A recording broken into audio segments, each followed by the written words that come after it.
এ শহর একদিন কেঁপেছিল গুলির শব্দে, মানুষের বুকে ছিল প্রতিরোধের অগ্নি, মুখে ছিল স্লোগান।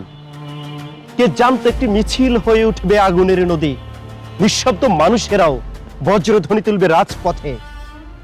যে মিছিলে নেমে এলো ছাত্র, শিক্ষক, দিনমজুর, কামার, কুমার, শ্রমিক, কৃষক ও বাংলাদেশের আপমর জনতা। যে দ্রোহ কাঁপিয়েছে স্বৈরাচারের প্রাসাদ, ধরিয়েছে ভয়, সে দ্রোহের নাম জুলাই।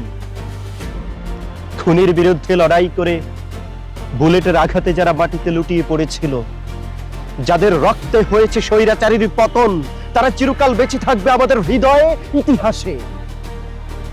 আর যে মা শহীদ সন্তানের নিথর মুখ ছুঁয়ে বলেছিল, এমন আরো হাজারটা সন্তান বিলিয়ে দেব মাতৃভূমির জন্য, বিপ্লবের জন্য, সে মায়ের কণ্ঠ আজও শোনা যায় মিছিলে, রাস্তায় ও বাংলার প্রতিটি ঘরে ঘরে।